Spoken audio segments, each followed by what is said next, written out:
Çka po mendon që u kon ti në shembull me kon opinioni joti personal, jo domosdoshmërisht diçka që po mendon që ajo e ka bë kthesën edhe e ka hyp në top 10-shën e shkollave më të mira. Unë besoj që në Kosovë edhe në shumicën e familjeve në Kosovë fokusohemi gjithmonë te pjesa akademike edhe se sa perfekt duhet të jenë fëmijët në gjitha lanë, me pas gjitha peshe, tash është fundi i vitit shkollor dhe e dim se shumica e familjeve presin librezën me gjitha pesa apo 10, edhe qa unë besoj që ka qenë një turning point për shkollën tonë është që fokusi ju ka dhënë zhvillimit të fëmijëve të tërësishëm të tyre, edhe njohuri të cilat ju duhen për jetë, jo vetëm pjesa teorike edhe akademike. Njëra prej atyre lamive të cilat na e bëjmë është kjo pjesa e zhvillimit njohurive të fëmijëve në fushat të cilat jo domosdoshmërisht janë të lidhura me shkollë, siç janë qëndrueshmëria, mbrojtja e ambientit, kujdesi ndaj të tjerëve, që ne e kemi bën në vazhdimsi edhe që tashmë është pjesë e pandashme e jetës së tyre. Kujdesi ndaj ambientit, dinë se si të reciklojnë, e dim në Kosovë se e kemi nivelin e ndotjes ambientit edhe shpesh herë diskutojna për çështje shoqërore se sa shumë ndikojnë ndotja e ambientit edhe tek shëndeti jon edhe tek zhvillimi i një shteti, kështu që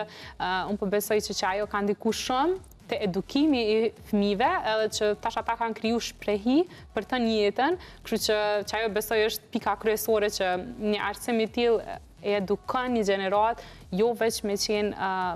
të shkëlqyshëm në teori, mirë po që ata të marrin njohuri edhe nga përditshmëria dhe ta krijojnë një shoqëri më të mirë për breza ndje. Shkolla finlandeze, po du me të pyet, masi veç e përmenëm për notat edhe këto finalet, finals,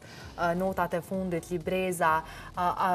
unë e kom lexuar një artikull që është e pamundur për një fëmijë me qenë i mirë në krejt lanë shkollore. Është e pamundur një fëmijë mi pas krejt pesqët e meritume. Hajde ti nështë aje shumë i talentuar në matematikë, po nuk dëmbre me knu pse ti në muzikë me pas pesqët. Po du me di që sistemin e shkollës finlandeze qysh e keni javën e notimeve, qysh është notimi në fond,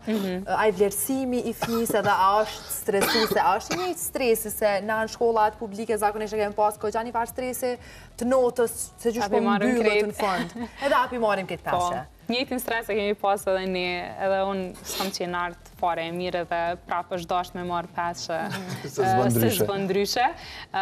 Po ideja e krejt shkollimi finlandez është që fëmijët mi zhvillu njohuri edhe aftësit në kapacitetin që ata e kanë. Jo domosdoshmërisht me qenë perfekt në gjithat, për shkak se është e pamundur me qenë perfekt në gjithat. Na që mundohemi me bo është që mja u zhvillu aftësit, njohurit, përmes klubeve, gjanave atraktive që ata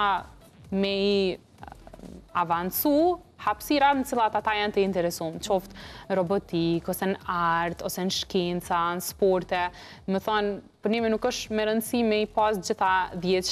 për neve është me rëndësi fëmija vazhdimisht me pas progres, që ajo është krejt fokusi i sistemi finlandez. Jo me pas stres, sidomos edhe të pjesa e notimit edhe vlerësimit, na vazhdimisht e bëjmë përmes projekteve, eksperimenteve, programeve ndryshme, jo vetëm përmes testeve, ose me thonë që e kemi një fazë caktuar gjatë vitit kur janë gjitha teste, që ajo krijon mandej edhe stres të panevojshëm, mandej edhe varet edhe prej secilit fëmijë, cilat janë metoda më të mira,